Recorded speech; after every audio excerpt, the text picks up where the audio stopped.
Bom dia, irmãos e irmãs. Nós estamos hoje dando um fechamento provisório à nossa série sobre as marcas da Igreja Saudável. Nós estávamos considerando a epístola de Paulo a 1 Coríntios, ou melhor, a primeira epístola de Paulo aos Coríntios, né? E nós interrompemos aquela exposição. Agora, nesse mês, nós abordamos 4 marcas de uma igreja saudável, ou seja, uma igreja saudável é marcada por teologia bíblica, por uma forma, uma estrutura de ler toda a Bíblia. Uma igreja saudável é marcada por uma governança que seja de fato bíblica, ou seja, essa igreja separa presbíteros e diáconos para guiar a comunidade.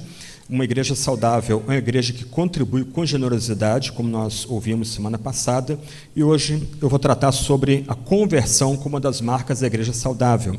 Domingo que vem nós retomamos nossas exposições em 1 Coríntios. Se não me falha a memória, nós vamos agora um arco direto até o final de 1 Coríntios, depois nós interrompemos mais um pouquinho para voltar a tratar de mais 4 ou 5 marcas da igreja saudável. Mas eu queria começar lendo a Bíblia, lendo 2 textos bíblicos que eu julgo importantes aqui.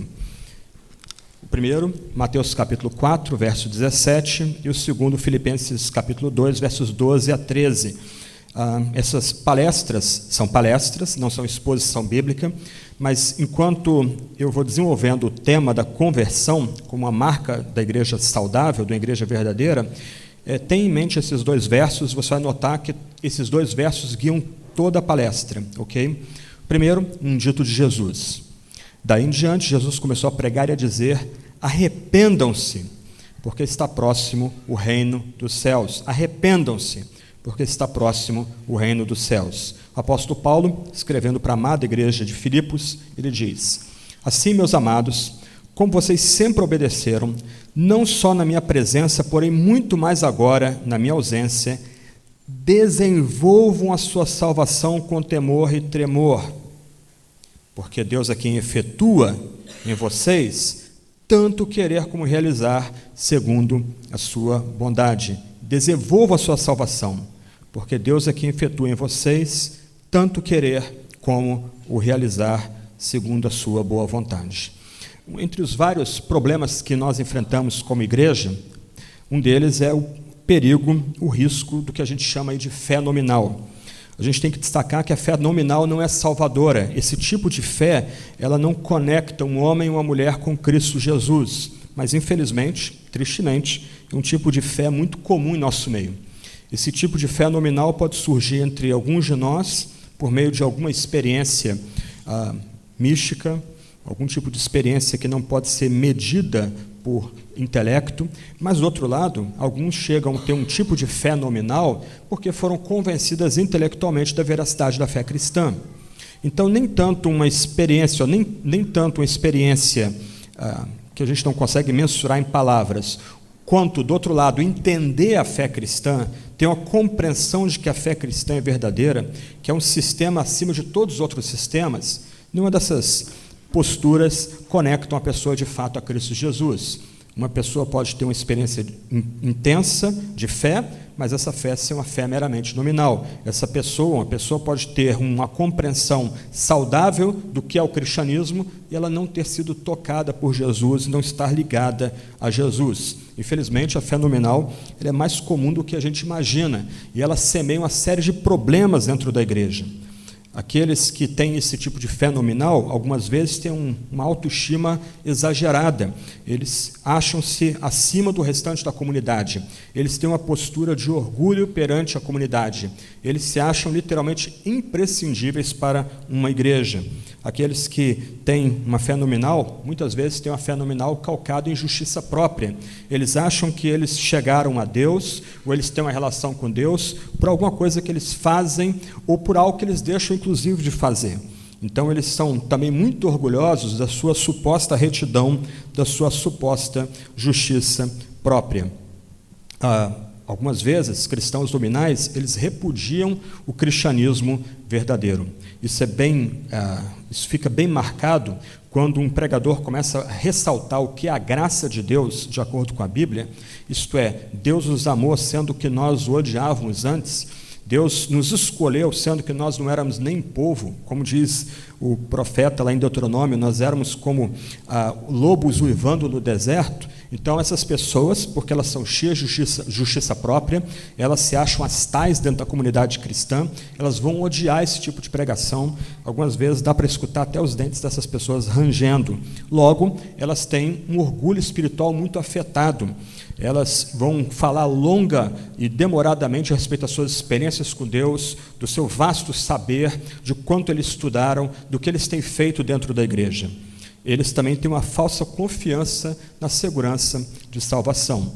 Muitas vezes, quando você conversa com cristãos nominais, uma das questões que saltam aos olhos é que muito da fé deles não está em Cristo, não está na cruz, não está no drama que ocorreu no Calvário, naquele Gólgota sangrento, mas está no fato de que eles não bebem, não fumam, eles vêm todos os domingos à igreja, eles se vestem de uma certa forma, usam terno, gravata, saias abaixo do joelho, coisas desse gênero. Eles acabam colocando a sua fé, muitas vezes, em outro objeto que não Jesus Cristo. Logo, eles têm uma falsa confiança de segurança quanto à salvação. E eles vão usar, então, moralidade e sinais místicos que podem ser, muitas vezes, enganosos, como sinais de certeza de salvação. Se você notar, em nenhum momento aqui, Cristo é colocado no centro da fé daqueles que têm esse tipo de fé carnal ou fé temporária, ou que eu chamo aqui de uma fé nominal. Mas, mais uma vez, esse tipo de fé nominal, ou uma fé carnal,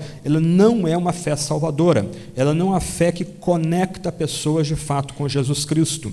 E se você já está há bastante tempo na igreja, você pode puxar de memória que alguns dos dramas mais amargos que a igreja passa justamente ocorrem porque são cristãos nominais, cristãos que têm esse tipo de sinal como marca, que produzem confusões e brigas dentro da igreja. Brigas algumas vezes horrorosas, brigas que muitas vezes nem mesmo há entre incrédulos, mas elas ocorrem dentro da igreja porque pessoas têm essa postura de descansar em outro objeto de fé que não Cristo Jesus. Logo, eles têm uma fé que é posta sobre um banco de areia. Quando vem os problemas, as lutas da vida, essa fé simplesmente desaba. Esse tipo de fé, ela é caracterizada também como uma fé calcada na graça barata. E Dietrich Bonhoeffer, o famoso mártir luterano, morto aí faltando um mês para terminar a Segunda Guerra Mundial, por ordem do próprio Heinrich Himmler, um tipo de vingança horrorosa contra um cristão devoto, ele escreve no seu clássico Discipulado: graça barata significa justificação dos pecados e não do pecador. A graça barata é a graça que nós dispensamos a nós próprios. A graça barata é a pregação do perdão sem arrependimento, é o batismo sem a disciplina de uma congregação, é a ceia do Senhor sem confissão de pecados, é a absolvição sem confissão pessoal. A graça barata é graça sem discipulado, a graça sem a cruz, a graça sem Jesus Cristo vivo e encarnado. Como é que nós lutamos contra a fé nominal? Qual é o antídoto bíblico contra a fé nominal? A resposta da Bíblia diante do problema da fé nominal é uma compreensão do que é a conversão segundo o próprio testemunho da Sagrada Escritura. Se nós lembrarmos dos textos que nós lemos, primeiro, Jesus, o próprio Cristo, ele exige que nossa vida seja uma vida de arrependimento. Se nós queremos entrar no reino dos céus, toda a nossa vida precisa ser caracterizada por atitude de quebrantamento, ou o que eu chamo aqui na palestra de conversão diária. Mas Paulo vai lembrar que o cristão é alguém que luta e trabalha pela sua salvação. Ele efetua a sua salvação com temor e tremor. Essas duas palavras são fortes. Ele, ao mesmo tempo que está lutando para alcançar a salvação, ele faz tremendo e temendo o Altíssimo. Mas Paulo não para aí, porque senão ficaria parecendo salvação pelas obras. Ele, como uma pessoa que pensa em termos de paradoxo, como um bom hebreu, ele vai lembrar que se nós lutamos pela nossa salvação com temor e tremor, é porque Deus infundiu em nosso coração tanto o almejar a salvação, como o caminhar nesse caminho. Então, a fé cristã apela ao que eu chamaria de dois lados da salvação. De um lado, a Escritura vai nos ensinar muito fortemente, como diz o profeta Jonas do ventre do grande peixe, citando um dos salmos, que a salvação pertence exclusivamente ao Senhor. A gente precisa, de todas as formas, evitar completamente a salvação pelas obras aqui. A Bíblia ensina que nós não cooperamos com Deus nem um único centímetro. Tudo que nós fazemos para a nossa salvação provém do próprio Senhor. O nosso menor esforço na salvação e na santificação provém do próprio Deus. Ele que coloca em nosso coração tanto o ansiar, tanto o desejar, como o caminhar na senda da salvação. Então, diante da salvação pelas obras, a gente repudia completamente essa noção de que o ser humano pode cooperar em alguma medida com Deus para a sua salvação, enfatizando um dos lados do que a Bíblia ensina sobre salvação, em que Deus faz tudo, nós não fazemos nada. Toda a nossa salvação é obra de Deus, do começo ao final, desde antes da fundação do mundo até a nossa glorificação, quando Cristo voltar em glória e todos nós formos transformados e nos reunirmos com Ele, com corpos ressuscitados. Então, de um lado, quando a gente pensa no que a Bíblia ensina sobre salvação, diante do problema do cristão nominal, do cristianismo nominal, nós enfatizamos, de um lado, a obra de Deus soberana e nossa salvação. Ele faz tudo, nós não fazemos nada, nós não cooperamos com Ele, tudo é obra dele. Do outro lado, a gente tem que ressaltar a nossa resposta ao que Deus faz. O que Deus fez objetivamente em Cristo, na cruz do Calvário, e do outro lado, a nossa resposta ao que Deus faz dentro de nós, em nosso coração, em nossa vida. Por isso, nós falamos que Deus salva, e do outro lado, nós falamos que nós nos convertemos. Alguns irmãos reformados, tentando ser mais bíblicos do que a própria Bíblia, eles vão enfatizar que é Deus que nos converte. Mas a Sagrada Escritura, em todo o tempo, nos é apelado a que nos convertamos, a que mudemos de vida. Então, se de um lado a Escritura é unânime em afirmar que Deus faz tudo pela nossa salvação, toda a nossa salvação é obra dele, do outro lado, a Escritura exige daqueles que receberam a salvação que eles se convertam diariamente. Nós temos aqui uma aparente tensão, nós temos aqui o que alguns chamam de paradoxo, mas se você voltar ao texto de Filipenses, capítulo 2, versos 12 e 13, que eu acabei de ler, você vai lembrar que, se de um lado nós somos exortados a nos converter, a buscar a nossa salvação com temor e tremor, dia após dia, do outro lado a gente só consegue fazer isso, porque Deus veio a nós, Deus transformou nosso coração, Deus colocou em nós o anseio por essa mesma salvação.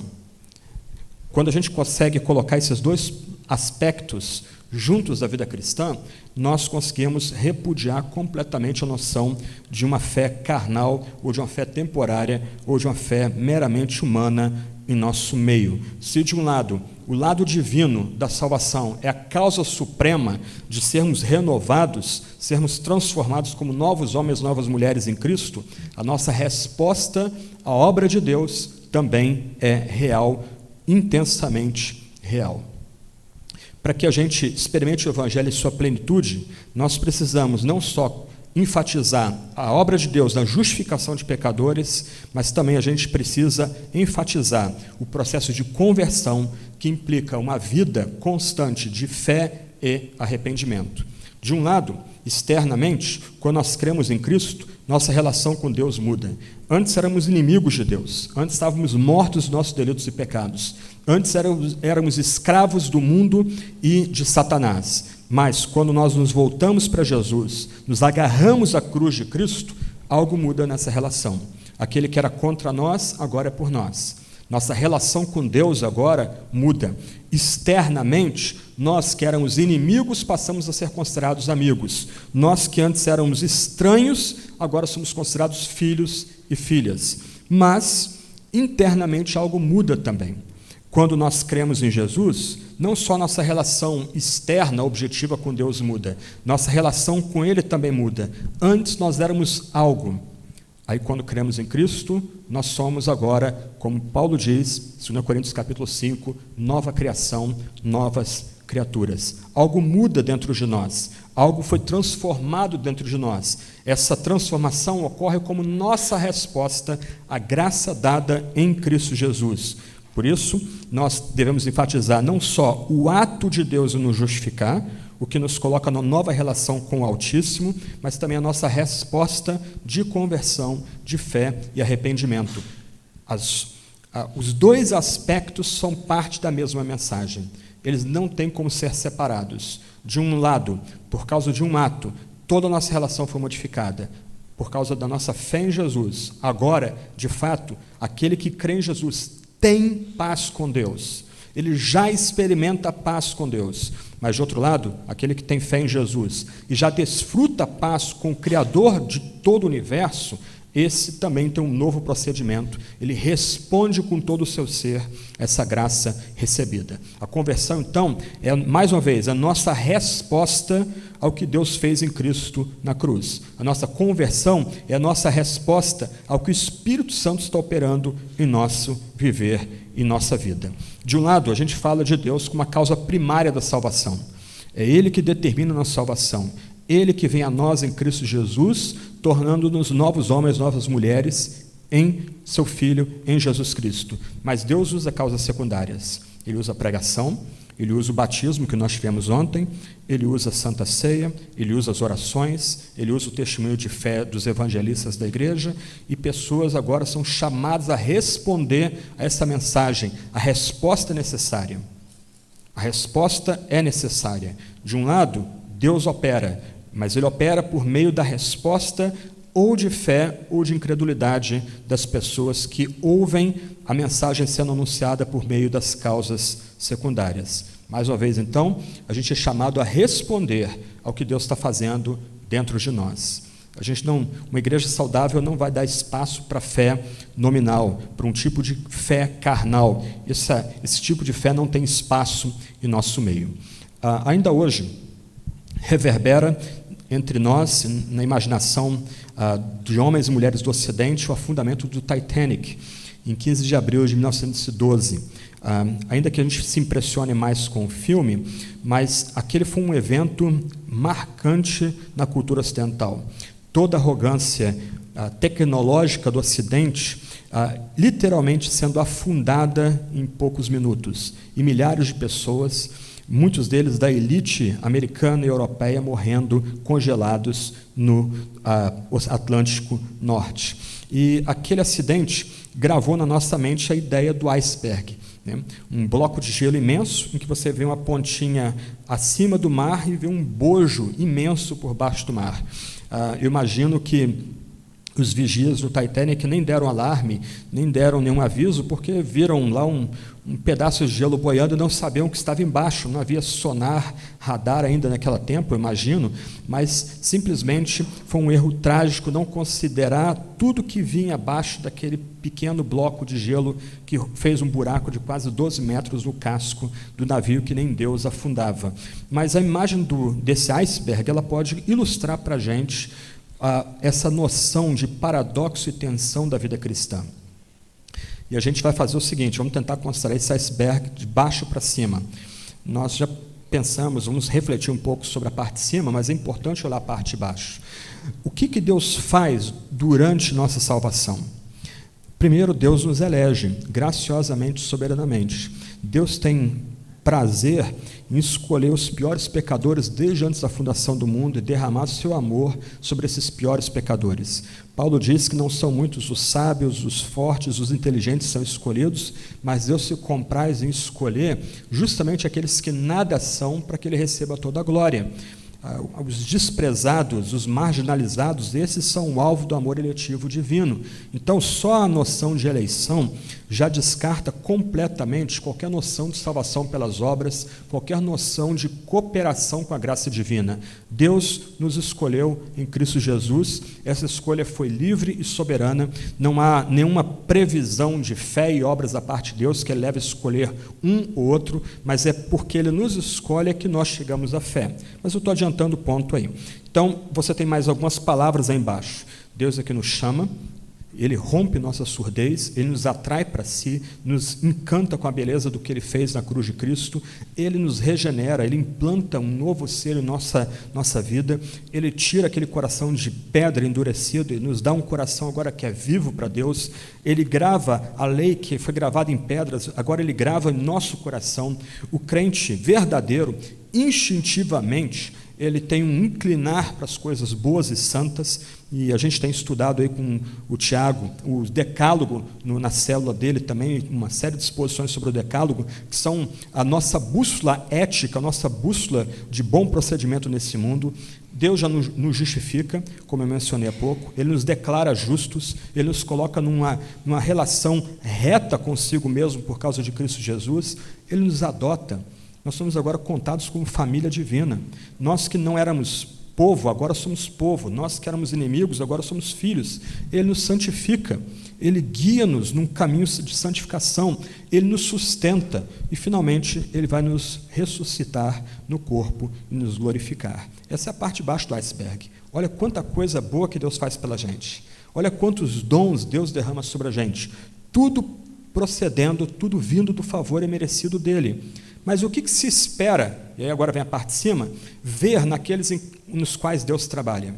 O que a gente espera ver em pessoas que a gente entende que estão sendo contadas como eleitas, chamadas, regeneradas, justificadas, adotadas, santificadas, pessoas que a gente entende que Deus está sustentando e vai levá-las, vai guiá-las até o dia vindouro? O que a gente espera dessas pessoas?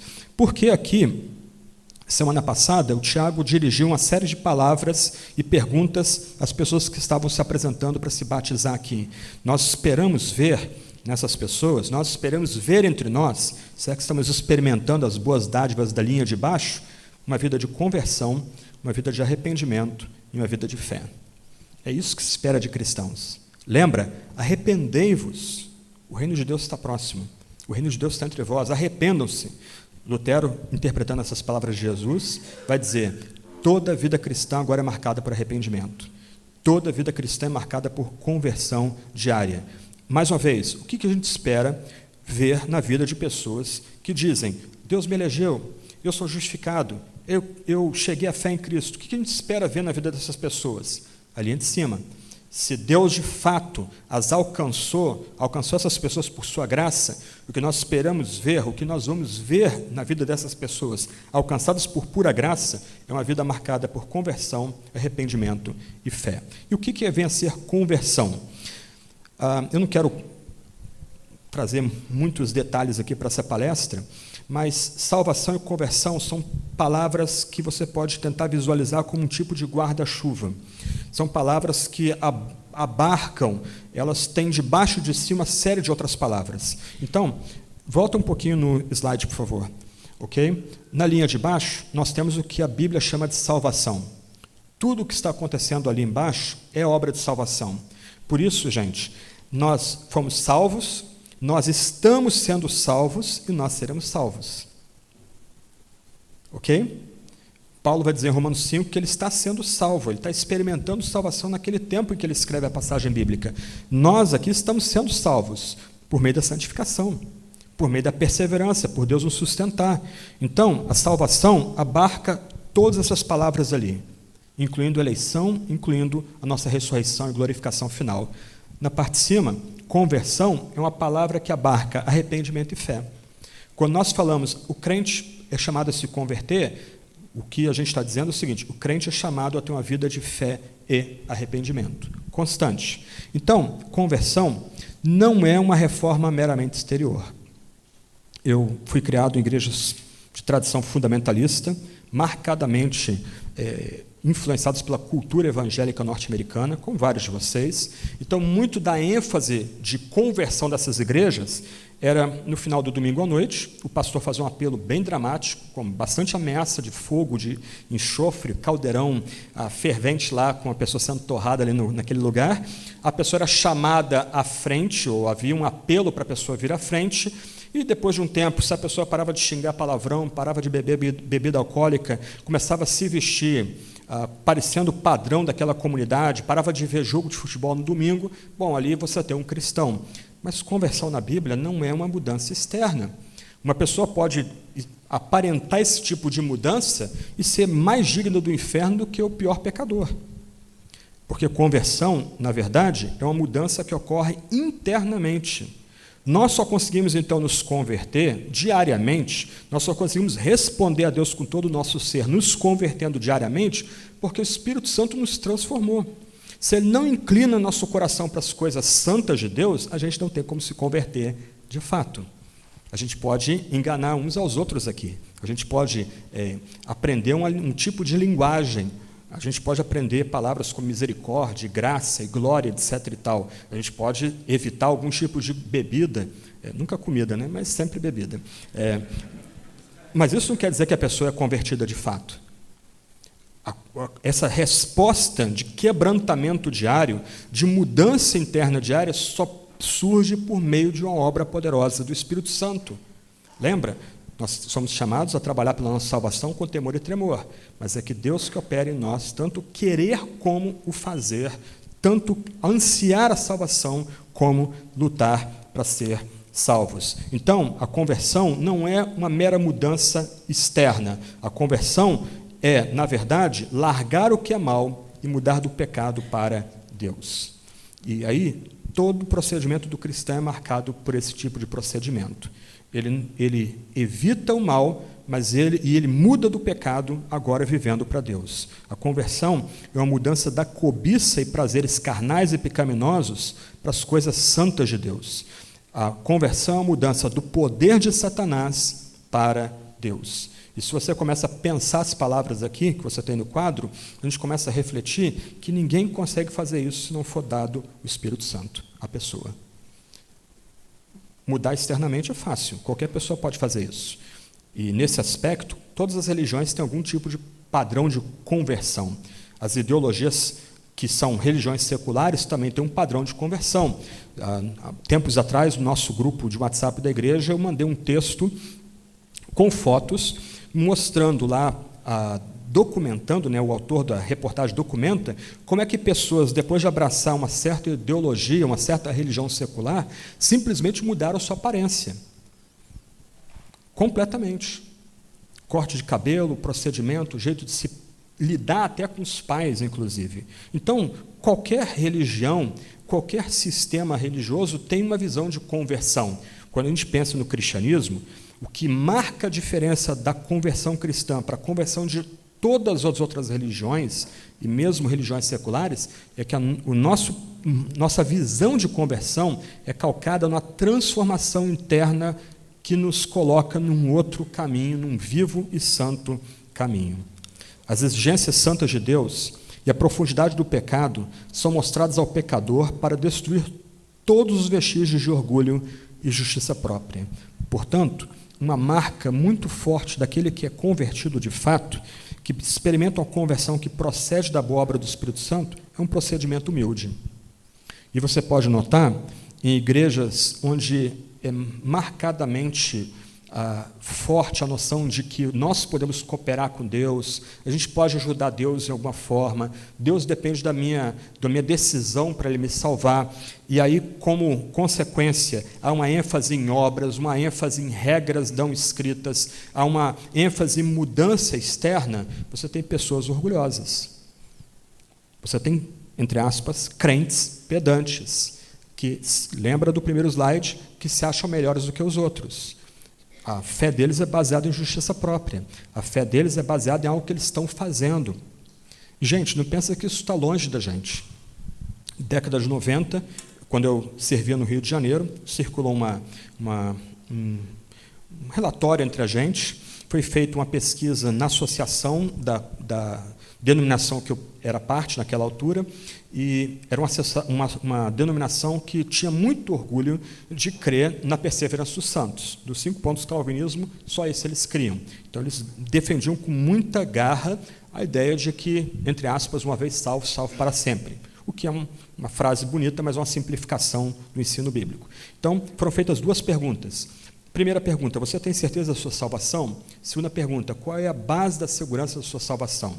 Para a primeira pergunta, como uma denominação que enfatizava muito esse ponto da perseverança dos santos, da segurança eterna, como ele era chamado daquela denominação, grande maioria das pessoas disseram sim, elas tinham segurança de que estariam salvas no último dia. Mas a pergunta seguinte é que surpreendeu as pessoas. A esmagadora maioria daquelas pessoas da associação na qual foi feito o questionário, e era uma associação muito grande, também muito ciosa da sua tradição, da sua linhagem, a grande maioria das pessoas não respondeu que a segurança delas vinha só de Cristo Jesus. Elas colocavam sua fé no tempo de batismo, no serviço que eles supunham meritório na igreja, e há pessoas entre nós que acham que, se não se arrependerem, nos 30 segundos finais da sua vida não vão para o céu. Mas se veem como crentes, são até mesmo recebidas como batizadas, ou por meio do batismo, em nossas igrejas, e são muito orgulhosas.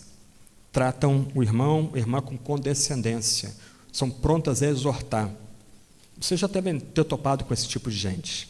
Ele olha para você de baixo para cima e, muitas vezes, manipula a sua liberdade cristã, impondo a você um código de conduta que muitas vezes é estranho a você e, mais ainda, estranho ao universo bíblico. Aqueles que são de fato convertidos, aqueles que andam de fato na senda da conversão, têm uma vida marcada por humildade, porque eles sabem que tanto querer como efetuar a salvação procede de Deus. Isso implica uma mudança tremenda no procedimento, nos afetos, no intelecto dessa pessoa. Então, quando a Bíblia fala de conversão, que é essa guinada, essa mudança que o crente de verdade experimenta, a conversão ela é marcada, então, por duas respostas que nós oferecemos a Deus. Uma resposta de fé e uma resposta de arrependimento. A conversão, então, implica uma atitude de fé. Aquele crente que se converteu, de fato, ao ouvir o anúncio do Evangelho, foi movido pelo Espírito a se converter, ele agora é chamado a ter fé. E, da forma mais simples possível, a fé é confiar, a fé é receber. E confiar e receber Cristo, tão somente Cristo. Então, espera-se que numa mensagem cristã, Cristo seja o centro dessa mensagem, o Cristo crucificado, o Cristo sepultado, o Cristo ressurreto pelos nossos pecados, e esse tipo de pregação ungido pelo Espírito suscita em pessoas, em homens e mulheres que talvez nunca tenham ouvido essa mensagem, uma resposta de fé. Eu acredito, eu creio, eu preciso de Jesus, Jesus é minha necessidade, eu descanso nessa palavra, em Cristo está a minha esperança. Então, quando nós falamos de conversão, sobretudo pensando aqui em conversão cristã, o que se espera daquelas pessoas que estão se voltando para Deus, abandonando seus maus caminhos, dando a guinada na sua vida do pecado, do mundo, do diabo, para Deus e para Cristo, é que eles recebam Cristo com fé, que eles confiem de fato apenas em Jesus. E, para mim, duas ilustrações bem básicas aqui ilustram um ponto. A fé não é a base da nossa salvação. Nós não somos salvos por causa da fé. Essa é uma interpretação que poluiu nossa interpretação da fé, sobretudo vindo do âmbito mais neopentecostal. A ideia da fé na fé. Se você tem muita fé, Deus tem que te abençoar. É como uma aposta. Se você aposta a sua fé, a força da sua fé, Deus fica obrigado a cobrir a aposta de fé que você fez. Nada mais tolo, nada mais longe do testemunho da Sagrada Escritura. Nós somos salvos, nós somos nova criação, nós somos novos homens, novas mulheres por causa de Jesus Cristo. Porque Cristo, como um cordeiro imaculado, foi imolado na cruz em meu lugar e no seu lugar, foi imolado, foi destruído na cruz do Calvário por causa do nosso pecado. É por causa dele que nós entramos numa relação correta com Deus. Mas nós somos chamados a confiar somente em Jesus Cristo, colocar fé somente em Jesus Cristo. Então, nesse sentido, pensando no significado bíblico da fé, a fé é como um enfermo estendendo a mão para receber um remédio, ou um mendigo estendendo a mão para receber uma sopa ou uma manta numa noite fria. Há mérito da parte do doente? De forma nenhuma. Há mérito da parte do mendigo? De jeito nenhum. O mérito todo está em quem oferece. Deus nos oferece Cristo. E Ele requer de nós fé. E fé aqui, como dizia meu antigo professor de teologia sistemática, John Hammett, é autodenúncia. É reconhecer que a gente não tem nada para barganhar com o próprio Deus. Tudo que a gente precisa foi dado em Cristo Jesus. Você quer ser feliz? Encontra Cristo. Você quer ter senso de propósito? Encontra Cristo. Você quer ter direção na sua vida? Encontra Cristo. Você está deprimido, lutando com pecado, indiferença, você se sente solitário? Descanse em Jesus, confie em Jesus. Nele a gente tem tudo. Isso é o significado bíblico de fé. Mais uma vez, a fé não é a base da nossa salvação. mas a fé é o meio de receber Cristo. E o que surpreende a gente, quando a gente começa a estudar sobre a fé na Sagrada Escritura, é que não é a fé forte que importa para Jesus. Até mesmo essas noções de prosperidade mágicas minaram nossa compreensão de fé. E a gente tem os chavões, né? Muita fé, muito poder, pouca fé, pouco poder, nenhuma fé, nenhum poder. Mas, irmãos e irmãs, na Bíblia, às vezes, a fé mais fraca é aquela fé que é atendida. É aquela fé que leva Deus a abençoar e derramar dádivas a uma pessoa. Então, para nós aqui, não importa o tamanho da fé do crente, importa que ele tenha fé. A gente aprende do pai do menino que era possuído pelo espírito imundo, em Mateus 9, 24, Jesus pergunta para ele se ele tem fé. Aí qual a resposta dele? Eu creio, ajuda-me na minha falta de fé. Então, para nós aqui, não importa o tamanho da nossa fé. Não importa, a gente não pode deixar esse tipo de linguagem entrar em nosso meio. Muitas vezes é na pior fraqueza, na noite mais escura e desesperançosa, é que Deus vem, por meio de Cristo, sobre nós e brilha sobre nós. Então, o que importa aqui não é o tamanho da fé, mas é desejar Cristo, é ansiar por Cristo, é descansar em Cristo. E essa fé que se espera no convertido, ela é renovada diariamente na Sagrada Escritura ou pelo meditar na Sagrada Escritura. Presta atenção, da mesma forma como nós somos salvos, estamos sendo salvos e seremos salvos, importa que nós tenhamos tido fé, estamos tendo fé e teremos fé. Nossa fé é renovada dia após dia. Nossa fé não é algo que descansa no passado. Eu fui salvo. Eu tive uma experiência no passado. Dia a dia, nossa fé deve ser acrescida, deve ser maturada pelo meditar na Sagrada Escritura. Então, quando nós esperamos uma igreja de gente convertida por obra do Espírito Santo, nós esperamos uma igreja de homens e mulheres que estão crescendo na fé, que estão prontos a ajudar uns aos outros também nos maus momentos, quando a nossa fé parece ser pequenininha, parece ser frágil, mas é justamente quando a fé é pequena e frágil é que há ali espaço para a graça de Deus trabalhar com grande poder. Mas, junto com a fé, é o arrependimento. E, em teologia, a gente costuma dizer que essas são graças simultâneas, são lados diferentes da mesma moeda. E o que é trágico aqui para nós é considerar a seguinte questão: qual foi a última vez que você ouviu uma mensagem sobre arrependimento? A noção de arrependimento praticamente desapareceu na literatura e na pregação contemporânea. E a gente aqui não tem que destacar que isso não ocorre apenas entre pregadores, entre nós. Mesmo homens sérios, eu penso num, mas vou poupar o nome dele aqui, que escreveu um livro sobre regeneração, um livro muito bom, não há um único capítulo sobre arrependimento. Isso é surpreendente, porque Jesus abre o seu ministério terreno dizendo o quê? Arrependam-se. Arrependam-se. E como Lutero corretamente interpreta, o que Jesus quer dizer é que toda a vida do cristão tem que ser marcada por arrependimento. Arrependimento não é um sinônimo da fé, mas é um dom que Deus concede junto com a fé. Então, espera-se que na vida de todo cristão que experimenta a conversão, que está se convertendo, espera-se encontrar na vida desse cristão fé, que é renovada dia após dia, fé em Jesus Cristo, não no pregador, não na igreja, não na estrutura, na denominação, mas fé em Cristo, como dado nos evangelhos, como ensinado nos evangelhos, mas também espera-se ver em cristãos convertidos uma vida de arrependimento. E o que é arrependimento? Arrependimento é voltar-se para Deus com atitude de dependência para receber a libertação dos pecados. Arrependimento é uma tristeza profunda pelos pecados passados e determinação para viver ou de viver para Deus. E aqui é necessário falar de um arrependimento inicial e do processo de arrependimento que vai durar toda a vida. De um lado, no arrependimento inicial, quando a mensagem do Evangelho chega a nós, e alguns experimentaram esse arrependimento aqui entre nós de forma bem dramática, nós prometemos abandonar o pecado e prometemos agora a obedecer a Deus em todas as coisas. Então, há uma ação inicial, há uma ruptura nesse arrependimento primeiro.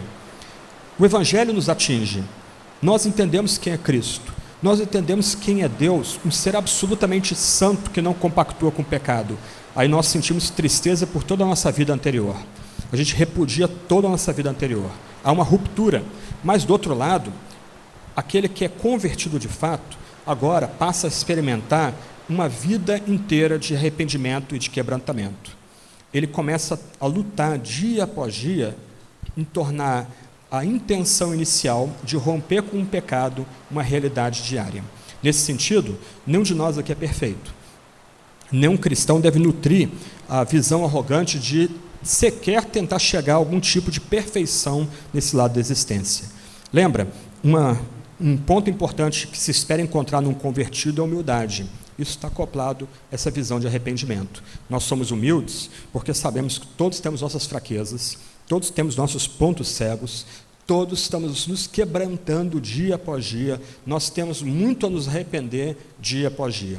Talvez para alguns aqui, quando você se converteu, um pecado que era um vício para você, você experimentou uma ruptura ali, aquele pecado não significa mais nada para você. Para outros aqui, que, por exemplo, lutaram com o problema da bebida, agora só sentir o cheiro já faz você salivar e voltar para aquela vida miserável que você tinha antes, de escape pela bebida. E você vai ter que se arrepender e lutar diariamente para vencer esse pecado. Por isso que a vida cristã é marcada por humildade, por quebrantamento, por arrependimento diário. Então, o arrependimento é tanto uma experiência inicial, em que nós, num momento de ruptura, ouvimos a palavra do Salvador e agora rompemos com toda a nossa vida passada, mas agora passa a ser parte de um processo. Então, quando a gente fala que a gente busca uma igreja de gente convertida, o que nós queremos afirmar é que nós buscamos uma igreja de homens e mulheres que renovam sua fé dia após dia na palavra de Deus, que estão crescendo nessa fé em meio a muitas lutas, mas também nós buscamos uma igreja quebrantada, uma igreja humilde, uma igreja disciplinada no caminho do Salvador, uma igreja que não se contenta ou não tolera um retorno ao velho procedimento, a velhos procedimentos, a antigos pecados. E essa igreja, dia a dia, se volta para Deus, dia a dia se quebranta, dia a dia busca o Senhor em arrependimento, em ruptura com pecados que ainda permanecem. Com isso, essa visão de conversão leva-nos a uma vida de obediência radical ao Senhor. O convertido, então, ele passa a viver sob a ordem de Cristo. Se alguém quer vir após mim, negue a si mesmo, dia a dia tome a sua cruz e siga-me. O procedimento do cristão, então, agora nessa vida de obediência radical a Cristo e as suas demandas, consiste em negar o eu. Ou seja, o cristão passa a exaltar Cristo e não suas habilidades naturais. Ele passa a desejar o crescimento do reino de Cristo mais do que suas vantagens pessoais. Ele entende que os seus dons, seus talentos, as oportunidades que Deus lhe concede, riqueza ou mesmo pobreza, são marcas para fazer o reino crescer. Aquele que ouviu de Cristo vai tomar sua cruz. E aqui a gente não pode banalizar esse dito. Algumas vezes eu vejo pregadores fazendo piada com esse ponto aqui, como se carregar a cruz fosse estar casado com uma pessoa difícil, ou a sogra, coisas do gênero. Sou engraçado, mas não é engraçado. Carregar a cruz, naquele contexto, é estar pronto a morrer pelo próprio Cristo. Nós somos chamados a negar o nosso eu, negar os nossos desejos, ansiar a glória de Cristo, estamos prontos a sofrer com Cristo, paciente e alegremente, prontos a morrer por meio de Jesus Cristo. A gente tem um vislumbre disso nas notícias que nos chegam de crentes sofrendo na Venezuela. O líder da juventude batista venezuelana foi sequestrado em casa junto com o seu pastor. Sumiu nos porões do regime, aí emergiu agora semana passada, foi solto semana passada. Esse é um risco em sociedades autoritárias ou totalitárias para quem quer seguir a Cristo, mas isso é parte da vida de obediência a qual somos chamados. Nós somos chamados a seguir dia após dia a Cristo, praticando as virtudes da mansidão, paciência, amor e obediência, por meio da mortificação da velha natureza e da vivificação da nova criação que Deus faz em nós e por nós. Todo esse ensino de conversão incide em 5 pontos finais aqui. Primeiro, a noção bíblica de conversão é uma resposta bíblica para a fé nominal. A fé nominal é completamente rechaçada aqui. Um homem, uma mulher, não pode ter ousadia de dizer que é cristão, não pode descuidadamente buscar o batismo se não experimentar a conversão em sua vida. A conversão é o que a gente busca naquilo que Deus está fazendo em nós e por nós. Se nós não estamos experimentando fé e arrependimento e uma vida de conversão, é sinal de que nós nunca fomos eleitos, nunca fomos regenerados, nunca fomos justificados, nunca fomos adotados. Deus não está nos santificando, Deus não está nos sustentando em meio à nossa luta. Só estamos enganando tragicamente a nós mesmos. Então, uma noção de conversão repudia e destrói a graça barata, repudia e destrói a noção de fé nominal ou fé carnal. A visão de conversão cristã também é uma ajuda para uma pregação equilibrada sobre a graça de Deus. Ao mesmo tempo que a gente tem que proclamar com muita força que Deus fez tudo em Jesus Cristo, que a justificação, num ato divino, gracioso, nos coloca numa relação correta com Deus, a justificação antecipa o julgamento vindouro e já nos absolve desse julgamento, e por isso que nós, crentes, vamos nos assentar com Deus e com Cristo para julgar os anjos. Do outro lado, essa pregação, para ser de fato bíblica, tem que enfatizar a nossa resposta de fé, de arrependimento, de conversão, de obediência radical. Se nós formos unilaterais no primeiro ponto, que deve nos encantar, nós podemos cair para a fé nominal, uma fé simplesmente temporária, uma fé que é mera anuência intelectual. As pessoas concordam, ok, o sistema faz sentido, a ideia faz sentido, é bonito a ideia, mas por dentro ele continua vivendo na miséria. Ele não tem paz. Ele não consegue ter paz. Por quê? Porque ele não se converteu de fato diante da mensagem gloriosa da graça. Então, os dois lados têm que estar equilibrados. Do outro lado, é possível distorcer o ensino da conversão, de tal forma que ele é colocado como um peso sobre a igreja. E o sinal de que o ensino da conversão é colocado como um peso sobre a igreja é quando nós começamos a buscar sinais meramente externos de que nós mudamos, esquecendo tudo que Deus faz e que nós não estamos vendo em termos de eleição, chamado, regeneração, etc., que é o que dá a base e a estrutura para a nossa conversão e nossa resposta de fé, arrependimento e obediência. A visão bíblica de conversão também serve como um guia para a nossa evangelização pessoal. Nós não estamos, ao evangelizar pessoas, ao comunicar a mensagem de Jesus para pessoas, não estamos querendo contar mãos. O que nós queremos é apresentar com fidelidade a mensagem da salvação em Cristo Jesus, de tal forma que o Espírito Santo mova essas pessoas a uma transformação de fato. Que o Espírito Santo opere de tal forma que essas pessoas tenham fé e arrependimento e se convertam de obras mortas ao Deus vivo. Então, a visão de conversão cristã é um guia importante para a evangelização pessoal. Ao pregarmos de fato o Evangelho, aquele que nos escuta vai dizer, olha, eu preciso do Evangelho, mas eu não tenho como alcançar isso, eu não consigo crer. Ok, agora está entendendo direitinho. A pessoa vai orar, Deus, me dá fé. Deus, eu não consigo tirar as pintas da minha pele, muda, me transforma. Ok, a pessoa está começando a entender o que é salvação e o evangelista está pregando o Evangelho de forma correta. A noção de conversão produz uma igreja composta, de fato, de convertidos. Por isso que nossa igreja aqui, nós examinamos aqueles que vão ser batizados. Nós examinamos aqueles que vão ser admitidos como membros vindos de outra igreja. O Tiago entrevista, junto com alguns seminaristas, mas ele que tem o trabalho principal aqui, ele entrevista praticamente todo mundo, 80%, 70%, 80% das pessoas que estão entrando na nossa igreja. E ele faz perguntas muito sérias a essas pessoas. Por quê? Porque nós almejamos uma igreja de homens e mulheres convertidos. Quando nós formos debater assuntos complicados, por exemplo, em assembleia, reuniões de liderança, nós não queremos que carnalidade e espírito baixo se intrometa nesse debate. E uma igreja que tolera crentes nominais ou crentes carnais, vai acabar abrindo as portas para debates amargos, grosserias, brigas que não competem a cristãos. Uma igreja composta de gente, de fato, lutando para ser convertida, é uma igreja que vai ter paz, vai ter sobriedade, vai ter amor de fato, as pessoas vão sentir saudade dos ajuntamentos da igreja. E, por fim, uma noção bíblica da conversão cristã renova a adoração individual e comunitária. Quando nós entendemos o que é conversão, nós lembramos o que nós éramos.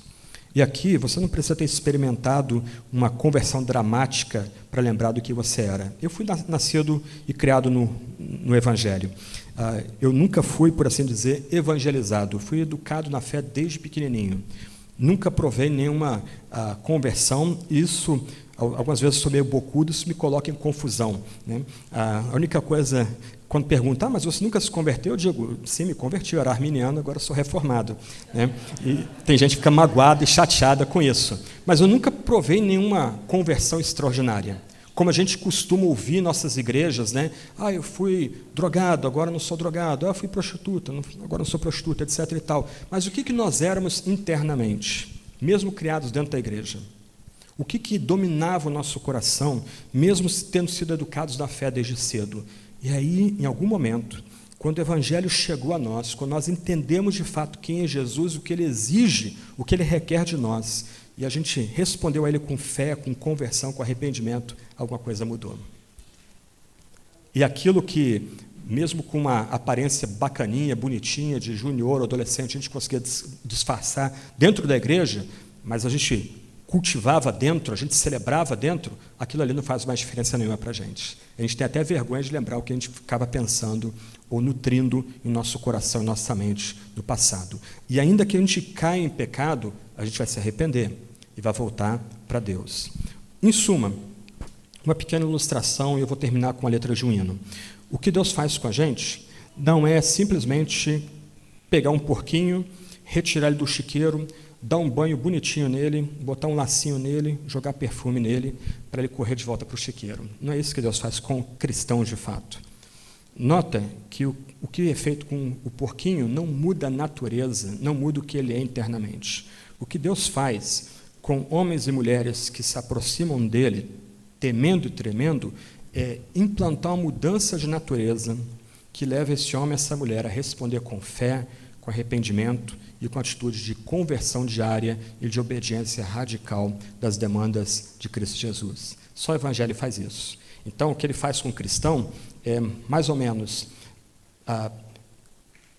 pegar um cachorro bem bonitinho, bem limpinho, bem arrumadinho, e aí esse cachorro cai no chiqueiro, esse cachorro não vai conseguir ficar no chiqueiro, ele vai sair daquele chiqueiro rápido, porque a natureza dele exige limpeza. Ele precisa de limpeza, e assim somos nós, cristãos de fato. Nós continuamos lutando com os impulsos da antiga natureza, nós continuamos lutando com Satanás, nós continuamos lutando contra o mundo como um sistema que se levanta contra Deus, mas nossa natureza foi transformada. Nós somos agora homens e mulheres, alcançados pelo Espírito, que ouviram do Evangelho e respondem ao Evangelho com todo o seu ser, por meio de uma vida de fé diária, arrependimento diário, conversão diária. Poucos colocaram essas demandas de forma tão equilibrada quanto Isaac Watts, num hino que ele compôs chamado Ao Contemplar a Rude Cruz. Eu vou ler as 3 estrofes, nós encerramos nosso culto. Ao contemplar a rude cruz, em que por mim morreu Jesus, minha vaidade e presunção eu abandono em contrição. Em nada quero me gloriar, salvo na cruz de dor sem par.